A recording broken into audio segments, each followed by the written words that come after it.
Welcome to Prachi academy YouTube channel. आशा करते हैं आप लोगों की पढ़ाई लिखाई अच्छी चल रही है, साथ ही साथ आप आरआरबी एएलपी की तैयारी जोर शोर से कर रहे होंगे। पिछले इलेक्ट्रिशियन ट्रेड के क्लास में हम लोगों ने सर्किट का डिटेल स्टडी किए थे, जिसमें डिफरेंट टाइप्स ऑफ सर्किट का डिटेल से स्टडी किए थे, जिसमें मैंने आपको linear, non linear, leakage circuit, open circuit, close circuit, short circuit, active circuit, inactive circuit, इस सब का डिटेल से जानकारी आपको हम दिए थे। तो चलिए हम लोग टॉपिक को फिर से कंटिन्यू करते हैं। तो जो आज का जो अगला टॉपिक है मेरे भाई, वो है रेजिस्टेंस। प्रतिरोध क्या है? ये प्रतिरोध क्या है? एक लीनियर एलिमेंट्स है, लीनियर एलिमेंट का लिस्ट भी दिए थे पिछले क्लास में, नॉन लीनियर एलिमेंट्स का लिस्ट भी दिए थे। तो भाई प्रतिरोध क्या है, पहले इस चीज को समझिए। प्रतिरोध, ठीक है, जिसको हम लोग रेजिस्टेंस कहते हैं। तो प्रतिरोध की अगर बात करें, जिसको हम लोग रेजिस्टेंस कहते हैं, ठीक है, तो धारा के प्रवाह में जो रुकावट होता है, विद्युत धारा के प्रवाह में जो रुकावट पैदा करता है, उसी रुकावट को क्या कहते हैं? प्रतिरोध कहते हैं। मतलब धारा के प्रवाह में रुकावट, धारा के प्रवाह में रुकावट, धारा के प्रवाह में रुकावट को ही हम लोग क्या कहते हैं मेरे भाई? प्रतिरोध कहते हैं। तो सवाल है, प्रतिरोध जो धारा के प्रवाह में रुकावट पैदा करता है, तो जैसे कि मान लीजिए कोई करंट को भेज रहा है, तो जितना करंट हमको भेजना चाहिए था, अगर बीच में रास्ता में, जैसे क्या बोलते हैं, समझ लीजिए इस चीज को, जैसे कि अगर एक कंकड़ पत्थर वाला रास्ता है, तो अगर आप गाड़ी चला रहे होंगे तो गाड़ी तो बहुत धीरे चलेगा, और एकदम अगर पिच गाल रहेगा एकदम, ठीक है, जैसे गलवा जैसे लड़की लोग के चिकन रहता है ना, वैसे चिकन अगर रहेगा तो गाड़ियाँ कितना स्पीड चलेगा? जबरदस्त स्पीड से चलेगा। तो जिसमें पूरा चिकन रोड रहेगा तो उसमें प्रतिरोध नहीं है। अगर कंकड़ पत्थर रहेगा तो गाड़ी का स्पीड अपने आप घट जाता है। तो करंट का जो फ्लो का जो स्पीड होता है, जिसमें घट जाता है, घटाने का जो प्रॉपर्टी होता है, उसी प्रॉपर्टी को हम लोग क्या कहते हैं? प्रतिरोध कहते हैं। तो भाई ये जो प्रतिरोध की बात करते हैं, तो प्रतिरोध एक मूल भौतिक राशि नहीं है, ये व्युत्पन्न भौतिक राशि है। तो प्रतिरोध का जो संकेत होता है, ध्यान दीजिएगा, इसका जो संकेत होता है, इसको R से इंडिकेट करते हैं। और इसका जो मात्रक होता है, एसआई मात्रक, एसआई मात्रक जो होता है ओम होता है मेरे भाई। क्या होता है? ओम होता है। एसआई मात्रक क्या होता है? ओम। अब इसका बीमा क्या होगा? सबसे बड़ा चीज इसका बीमा बड़ी पूछता है मेरे भाई, बीमा क्या होने वाला है? तो बीमा निकालने के लिए आपको फॉर्मूला जानना होगा। तो ओम का नियम से बीमा अगर निकालेंगे तो आई आर इक्वल्स टू क्या होगा? V by I. अब पोटेंशियल का बीमा निकालना होगा, तो पोटेंशियल का जो बीमा होता है वो वर्क डन बाई चार्ज होता है। तो वर्क डन का बीमा क्या होता है? ml स्क्वायर टी का पावर -2, और इधर क्या होगा? TA होगा, TA होगा ना। तो पोटेंशियल का बीमा क्या निकल करके आएगा? ml स्क्वायर टी का पावर -2 a का पावर -1, ठीक है, यही आएगा मेरे भाई। अब I जो है आपका मूल भौतिक राशि है, तो R का अगर बीमा निकालना चाहिएगा तो R का बीमा क्या होगा? देखिए, पोटेंशियल का बीमा रख दीजिए ml स्क्वायर टी का पावर -3 a का पावर -1, और नीचे भाई करंट का बीमा रख दीजिए A। तो R का जो बीमा निकल करके आएगा वो ml स्क्वायर टी का पावर -3 a का पावर -2। ये क्वेश्चन तो बड़ी बार पूछा है मेरे भाई एएलपी में, कि प्रतिरोध का बीमा क्या होता है। तो प्रतिरोध का जो बीमा होता है वो ml स्क्वायर टी का पावर -3 a का पावर -2 होता है मेरे भाई, ठीक है। तो ये प्रतिरोध क्या हुआ? धारा के प्रवाह में जो रुकावट पैदा करने का जो गुण होता है, उसी गुण को क्या कहते हैं? प्रतिरोध कहते हैं। जैसे एग्जाम्पल दिए, एक पथरीला रोड है, एकदम चिकन गाल जैसन रोड अगर रहेगा, तो चिकन गाल जैसन जो रोड रहेगा उसमें गाड़ी स्पीड चलाइएगा। जो एकदम पथरीला रोड रहेगा, जिसमें उबड़ खाबड़ बड़का बड़का गड्ढा रहेगा, उसमें तो गाड़ी ऑटोमेटिक धीरे चलेगा। तो जो बड़का बड़का गड्ढा वाला जो रोड है ना, तो गड्ढा सब क्या है? प्रतिरोध है। उसी तरह से करंट के प्रवाह के लिए जो रुकावट पैदा होता है, जो बीच बीच में बड़का बड़का गड्ढा होगा करंट का प्रवाह के लिए, उस गड्ढा को क्या कहते हैं? प्रतिरोध कहते हैं मेरे भाई। तो प्रतिरोध बहुत प्रकार का होता है, ठीक है। जैसे कि अगर प्रतिरोध के प्रकार को देखा जाए, प्रतिरोध के प्रकार में अगर बात करें हम लोग, ठीक है, तो प्रतिरोध बहुत प्रकार का है, ठीक है। जैसे कि सबसे पहला नियत प्रतिरोध, क्या है हमारा? नियत प्रतिरोध, ठीक है। उसके बाद दूसरा होता है कार्बन प्रतिरोध, कार्बन प्रतिरोध, ठीक है। तीसरा होता है मेरे भाई मेटल फिल्म प्रतिरोध। क्या होता है हमारा? Metal film resistance, metal film resistance. इसके बाद आता है मेरे भाई तीसरा नंबर जो होता है सिरामिक प्रतिरोध, सिरामिक प्रतिरोध, ठीक है। उसके बाद अगला चौथा जो आता है मेरे भाई थर्मिस्टर आता है। उसके बाद पांचवा नंबर में जो आता है मेरे भाई एलडीआर आता है, एलडीआर। उसके बाद मेटल फिल्म इनलेट। उसके बाद छठा नंबर पे वायर बाउंड रेजिस्टेंस आता है, वायर बाउंड रेजिस्टेंस। और सातवां नंबर पे आता है मेरे भाई, ठीक है, रियोस्टेट। क्या आता है? वेरिएबल प्रतिरोध। क्या कहते हैं इसको? वेरिएबल प्रतिरोध, वेरिएबल रेजिस्टेंस, ठीक है, वेरिएबल रेजिस्टेंस कहते हैं। तो सवाल है, देखिए प्रतिरोध इतना टाइप्स का है, ठीक है। सबसे पहला नियत प्रतिरोध, फिर आता है कार्बन प्रतिरोध, फिर metal film resistance, ceramic resistance जिसको सिरामिक प्रतिरोध भी कहते हैं, थर्मिस्टर, और एक आता है एलडीआर, फिर वायर बाउंड रेजिस्टेंस और वेरिएबल रेजिस्टेंस की बात होती है, ठीक है। तो सबसे पहले अगर नियत प्रतिरोध की बात करें, किसकी बात करें हम लोग? नियत प्रतिरोध का। नियत प्रतिरोध का अगर बात करते हैं तो भाई नियत प्रतिरोध जो होता है ना, इस प्रतिरोध को मैन्युफैक्चरिंग के बाद इसका मान को बदल नहीं सकते हैं। एक बार अगर मैन्युफैक्चर कर दिए नियत प्रतिरोध को तो इसका मान को हम लोग बदल नहीं सकते हैं। तो ऐसा प्रतिरोध को हम लोग क्या कहते हैं?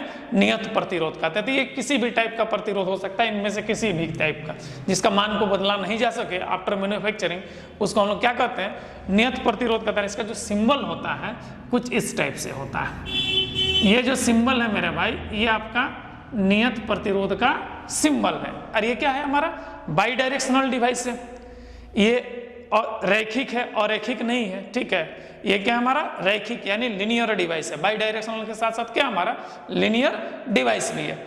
इसके बाद आता है मेरे भाई सेकंड नंबर पे कार्बन प्रतिरोध, ठीक है ना, कार्बन प्रतिरोध। तो ये कार्बन प्रतिरोध क्या है? ध्यान दीजिएगा। तो ये एक प्रकार का मैन्युफैक्चरिंग करते हैं तो रेजिस्टेंस का कार्बन प्रतिरोध में कार्बन का यूज किया जाता है, ठीक है। और सबसे बड़ी चीज क्या होती है मेरे भाई, इसका जो इनर्ट फिलर होता है, जो कनेक्टिंग लीड में जो इनर्ट फिलर होता है वो एल्यूमिना का बना होता है। मैंने कि इनर्ट फिलर जो होता है, इनर्ट फिलर किसका बना होता है? एल्यूमिना का। ये बड़ी पूछता है, एल्यूमिना, फॉर्मूला होगा Al2O3। तो याद रखिएगा कार्बन प्रतिरोध का इनर्ट फिलर जो होता है वो किसका बना होता है? एल्यूमिना का बना होता है। इसका जो सहनशीलता होता है, इसका सहनशीलता जिसको हम लोग टॉलरेंस कहते हैं, ये इसका सहनशीलता यानी इसका टॉलरेंस जो होता है ±5% से ±10% के बीच होता है मेरे भाई। इसकी सहनशीलता क्या होती है? ±5% से +10% के बीच आती है। और सबसे अगर देखा जाए तो सबसे सस्ता मार्केट में अगर कोई प्रतिरोध अवेलेबल है तो हमारा कार्बन प्रतिरोध ही अवेलेबल है, सबसे सस्ता। और इसका इनर्ट फिलर किसका बना होता है? हमारा एल्यूमिना का। बड़ा हिट क्वेश्चन है मेरे भाई, कार्बन प्रतिरोध का इनर्ट फिलर किसका बना होता है? तो किसका बना होता है? हमारा एल्यूमिना का। और एक चीज पूछता है कि कार्बन प्रतिरोध की सहनशीलता यानी टॉलरेंस कितना होगा? तो ±5% से ±10% के बीच इसका टॉलरेंस होता है। इसके बाद अगला जो आता है मेरे भाई मेटल फिल्म प्रतिरोध है ना हमारा। थर्ड नंबर हमारा क्या है? मेटल फिल्म प्रतिरोध। थर्ड हमारा क्या है? Metal film resistance. Third number metal film resistance. और एक चीज बता दे रहे हैं, कार्बन प्रतिरोध जो होता है ना, ये मैंने कि ज्यादा थर्मल नॉइस को डेवलप करता है, मतलब थर्मल रनवे को सपोर्ट करता है, मतलब थोड़ा सा ज्यादा गर्म होता है मेरे भाई, ठीक है। याद रखिएगा कार्बन प्रतिरोध, ये सस्ता भी है, ठीक है। इसके बाद अगला आता है मेटल फिल्म रेजिस्टेंस। तो मेटल फिल्म जो रेजिस्टेंस होता है, ये एक मेटल जो होता है हमारा निकेल और क्रोमियम का एक बना हुआ एलॉय होता है। निकेल प्लस क्रोमियम का एक बना एलॉय होता है। इसी एलॉय का एक फिल्म इसमें लगा दिया जाता है, मतलब कि पतला सा पत्ती घुमा करके लगा दिया जाए, उसमें कुछ कुछ इनट फिलर और भर दिया जाता है, तो उससे इस प्रतिरोध का निर्माण होता है, जिसे हम लोग क्या कहते हैं, मेटल फिल्म रेजिस्टेंस कहते हैं। और सबसे बड़ी बात है इसकी जो सहनशीलता होती है, सहनशीलता जो होती है मेटल फिल्म की, सहनशीलता ±1% से ±2% के बीच इसकी सहनशीलता आती है। बड़ी पूछता है मेटल फिल्म रेजिस्टेंस की सहनशीलता कितनी होती है, तो ±1% से ±2%, लेकिन इसका जो प्रैक्टिकल अगर कीजिएगा तो इसकी सहनशीलता आपको नियर अबाउट ±0.2% मिलेगा। ये हाईएस्ट रेंज दिया गया, लेकिन एक्चुअली प्रैक्टिकली आपका सहनशीलता ±0.2% के आसपास ही मिलता है। इसके बाद अगला जो प्रतिरोध है हमारा सिरामिक प्रतिरोध है। अगला जो प्रतिरोध कौन सा प्रतिरोध है हमारा भाई, सिरामिक प्रतिरोध है। कौन सा प्रतिरोध है हमारा, सिरामिक प्रतिरोध, जिसको हम लोग क्ले से बनाते हैं। क्ले जो चीना मिट्टी होता है ना मेरे भाई, उससे बनाते हैं। और ये सबसे बड़ी बात है कि ये पावर रेजिस्टेंस होता है, मैंने हाई पावर रेटिंग, मतलब कि हाई पावर रेटिंग में इसका यूज करते हैं। इस रेजिस्टेंस का यूज कहाँ करते हैं, हाई पावर रेटिंग में यूज करते हैं। हाई पावर रेटिंग में इस सर्किट्स का हमने, ये सिरामिक प्रतिरोध का हम लोग हाई पावर रेटिंग में हम लोग क्या करते हैं, यूज करते हैं, ठीक है। इसके बाद हमारा जो आता है मेरे भाई थर्मिस्टर आता है। इसके बाद हमारा क्या आता है, थर्मिस्टर आता है। नेक्स्ट पॉइंट हमारा थर्मिस्टर का है, थर्मिस्टर। तो थर्मिस्टर जो होता है मेरे भाई, ये जो होता है थर्मिस्टर, ये एक्चुअली में टेम्परेचर सेंसर, जितना भी जगह पर टेम्परेचर सेंसर होता है, हमने टेम्परेचर सेंसर के रूप में इसका खास करके यूज किया जाता है। टेम्परेचर सेंसर के रूप में हम लोग थर्मिस्टर का जनरली यूज करते हैं। तो आज थर्मिस्टर का सिंबल कैसा होता है, तो पहले इस चीज को भी देखना होगा, ठीक है। तो थर्मिस्टर का जो सिंबल होता है कुछ इस टाइप से होता है, ध्यान दीजिएगा। ये थर्मी रेजिस्टेंस है, यहाँ पे टी लिख दीजिए, इसको गोल कर दीजिए, तो ये हमारा क्या है, थर्मिस्टर का सिंबल है।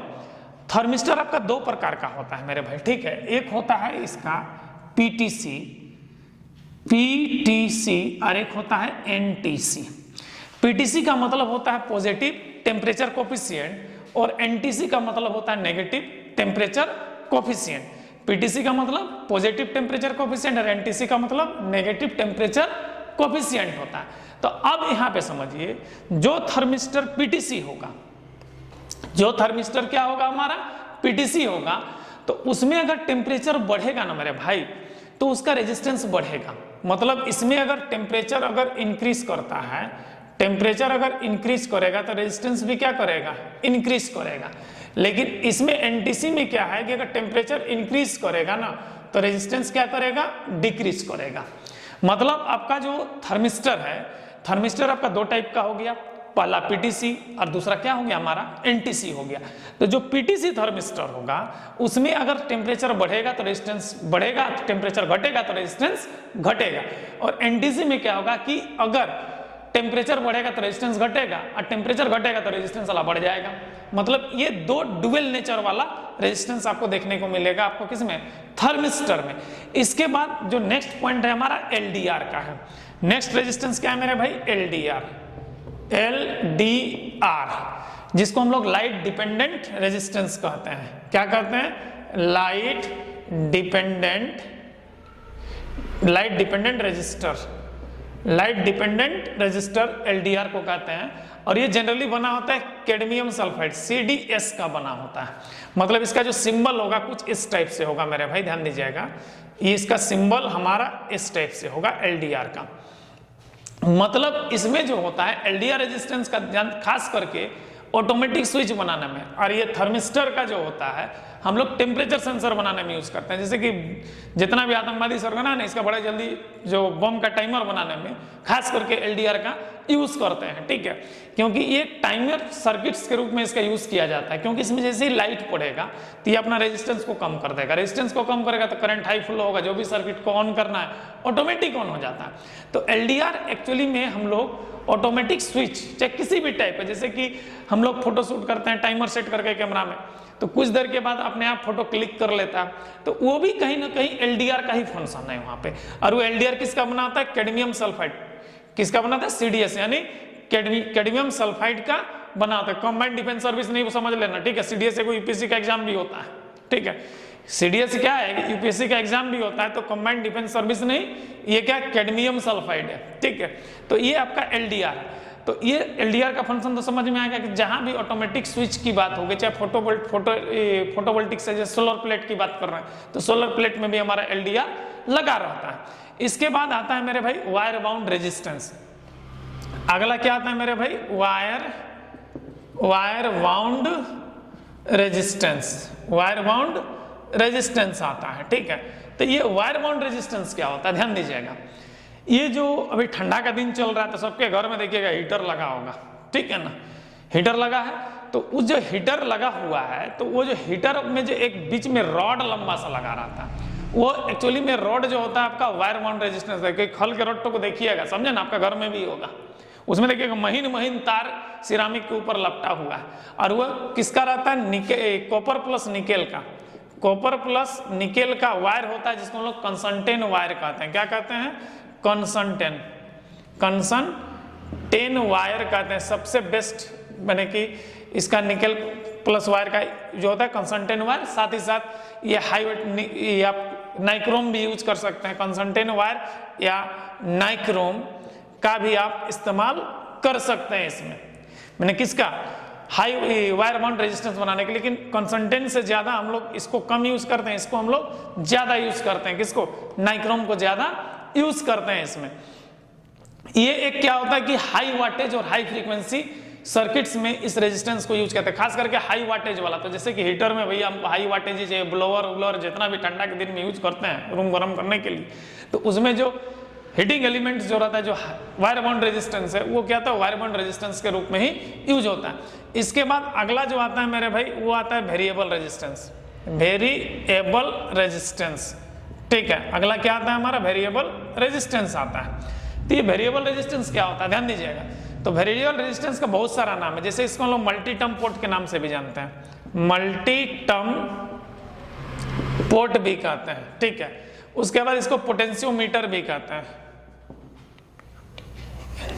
पोटेंशियोमीटर भी कहते हैं, या इसको हम लोग ट्रिमर पोटेंशियोमीटर भी कहते हैं, ट्रिमर पोटेंशियोमीटर भी कहते हैं, या इसको हम लोग प्रीसेट के भी नाम से जानते हैं। किसके नाम से जानते हैं, प्रीसेट्स के नाम से भी जानते हैं। मतलब ध्यान दीजिएगा, जो वेरिएबल रेजिस्टेंस का बहुत सारा नाम है। हाँ, देखो रियोस्टेट का नाम तो भुला गए यार भाई, रियोस्टेट, ठीक है। तो रियोस्टेट के नाम से मतलब कि वेरिएबल रेजिस्टेंस को मल्टी टर्म पोर्ट को हो, पोटेंशियोमीटर को हो, ट्रिमर पोटेंशियोमीटर को हो, चाहे प्रीसेट को हो, चाहे रियोस्टेट को, बात बराबर है यहाँ पर, ठीक है, याद रखिएगा इस चीज को। तो ये एक बड़े मजेदार पॉइंट निकल करके सामने आ रहा है। अब ध्यान दीजिएगा, जो वेरिएबल रेजिस्टेंस होता है इसका बहुत सारा वैल्यू होता है। तो इसका जो सिंबल होता है कुछ इस टाइप से होता है मेरे भाई। वेरिएबल रेजिस्टेंस का सिंबल जो होता है कुछ इस टाइप से होता है, इसको हम लोग वेरिएबल रेजिस्टेंस के नाम से जानते हैं, ठीक है। देखिए ऐसे करके एक जिग फिक्स रेजिस्टेंस रहेगा, उसमें एक एरो काट दीजिएगा तो वेरिएबल रेजिस्टेंस हो जाएगा। कुछ ऐसा भी होता है वेरिएबल रेजिस्टेंस, ध्यान दीजिएगा, कहीं कहीं ऐसा भी आपको मिल जाएगा, ठीक है, इस टाइप से भी मिलेगा। तो ये भी आपका क्या है, एक वेरिएबल रेजिस्टेंस है, याद रखिएगा, ये भी एक वेरिएबल रेजिस्टेंस है, या क्या हमारा रियोस्टेट है। और इसमें जो नॉब होता है ना, तो नॉब का जो रोटेशन होता है मेरे भाई वेरिएबल रेजिस्टेंस का, वो 300 डिग्री का होता है। ये हाई वैल्यू, तो जैसे कि मेगर की बात करते हैं, जैसे कि हम लोग लो वैल्यू रेजिस्टेंस मेजरमेंट्स के लिए ओम का यूज करते हैं, उसी तरह से हाई वैल्यू रेजिस्टेंस का मेजरमेंट्स के लिए हाई वैल्यू रेजिस्टेंस मेजरमेंट, जैसे कि इंसुलेशन, कवर का प्रतिरोध, कवर प्रतिरोध को अगर मापना है तो उसके लिए हम लोग क्या यूज करेंगे, मेगर यूज करेंगे। किसका यूज करेंगे, मेगर का। बड़ा हिट क्वेश्चन है रे भाई, बड़ी पूछता है ये वाला क्वेश्चन, ठीक है। मैंने कि तार के कवर का प्रतिरोध किससे मापा जाता है, तो किससे मापा जाता है, मेगर से मापा जाता है, ठीक है, याद रखना। छोटा प्रतिरोध ओम से, बड़ा प्रतिरोध मेगर से। तो बड़ा ही अच्छा क्वेश्चन है ये भी हमारा, ठीक है। तो अक्सर ये क्वेश्चन देखने को एग्जाम में मिलता है। तो आज हम लोगों ने जो क्वेश्चन देखा है यहाँ पे, बड़ा ही इंपॉर्टेंट क्वेश्चन देखे हम लोग, ठीक है, कि प्रतिरोध क्या, धारा के प्रवाह के रुकावट को प्रतिरोध कहते हैं। इसका मात्रक क्या है, ओम है। तो छोटा प्रतिरोध का मात्रक ओम है। अब बड़ा प्रतिरोध को मापने के लिए जो डिवाइस का प्रयोग करते हैं, जैसे छोटा प्रतिरोध को लेके ओम मीटर है, ओम मीटर से छोटा प्रतिरोध को मेजरमेंट करते हैं। यूनिट तो भैया ओम में होगा, चाहे बड़ा प्रतिरोध हो चाहे छोटा। अगर कोई छोटा प्रतिरोध है तो उसका मापने के लिए जो हम लोग इंस्ट्रूमेंट के यूज करते हैं वो इंस्ट्रूमेंट है मेरे भाई वो ओम मीटर है। लेकिन बड़ा प्रतिरोध का अगर मेजरमेंट्स करना है तो उसका इंस्ट्रूमेंट का नाम है हमारा क्या है, मेगर है। तो प्रतिरोध आपका देखिए इसका बीमा बड़ी पूछता है, बीमा तो याद रखिएगा ml = t⁻³ a⁻³ -2। प्रतिरोध आपका लगभग 7 प्रकार का देखने को मिलता है। नियत प्रतिरोध कंस्ट्रक्शन के बाद इसका मान नहीं बदलेगा। कार्बन प्रतिरोध इसमें 2 क्वेश्चन है, इसका सहनशीलता तो +-5% से +-10%। इसका इनर्ट फिलर किसका बनाता है, तो कार्बन प्रतिरोध का जो इनर्ट फिलर बनाता है एल्यूमिना का, फॉर्मूला है Al2O3। बड़ी पूछता है ये वाला क्वेश्चन, याद रखिएगा। उसके बाद मेटल फिल्म रेजिस्टेंस, तो मेटल फिल्म निकेल और क्रोमियम का बना हुआ एक पतला सा फिल्म होता है, उसके अंदर में कुछ भर दिया जाता है, कि ग्रेफाइट या ऐसा चूरन जो होता है चारकोल का चूरन भर दिया जाता है, तो आपका क्या बन जाता है, मेटल फिल्म रेजिस्टेंस बनता है। सिरामिक रेजिस्टेंस ये क्ले से बनता है, जो चीना मिट्टी से बनता है। ये एक्चुअली में ये जो होता है सिरामिक हाई पावर रेटिंग वाला रेजिस्टेंस होता है। हाई पावर रेटिंग जहां पे होगा वहां पे हम लोग इसको सिरामिक रेजिस्टेंस का प्रयोग कर सकते हैं। यहाँ पे थर्मिस्टर, ये जो थर्मिस्टर है मेरे भाई ध्यान दीजिएगा, यहाँ पे ये टेम्परेचर सेंसर में यूज किया जाता है। थर्मिस्टर को कहाँ यूज किया जाता है, हमारा टेम्परेचर सेंसर में यूज किया जाता है। ये 2 प्रकार का होता है, पीटीसी होता है एनटीसी। पीटीसी अगर होगा तो टेम्परेचर बढ़ेगा तो रेजिस्टेंस भी बढ़ेगा, एनटीसी होगा तो टेम्परेचर बढ़ेगा तो रेजिस्टेंस घटेगा। तो आपको बोलेगा थर्मिस्टर कितने प्रकार का होता है, तो पीटीसी एनटीसी। थर्मिस्टर का सिंबल तो रेजिस्टेंस घेर करके बीच में टी लिख दो, हो गया थर्मिस्टर का सिंबल।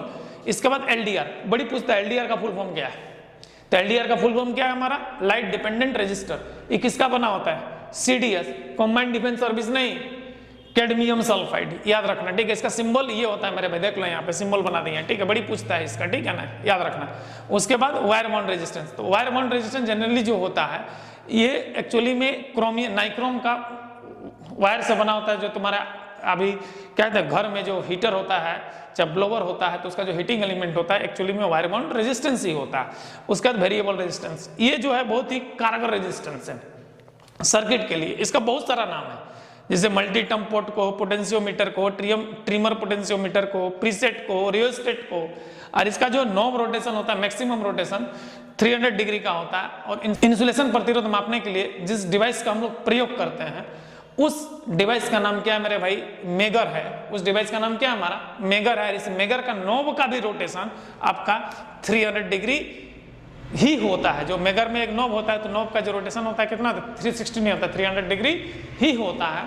तो ये भी पूछता है कि कवर इंसुलेशन या हाई रेजिस्टेंस को मेजरमेंट करने के लिए कौन सा डिवाइस का प्रयोग करते हैं, तो मेगर और छोटा रेजिस्टेंस को मेजरमेंट करने के लिए कौन सा रेजिस्टेंस का प्रयोग करते हैं, तो ओम मीटर। ये था मेरे भाई आज का क्लास। जय हिंद, जय संविधान।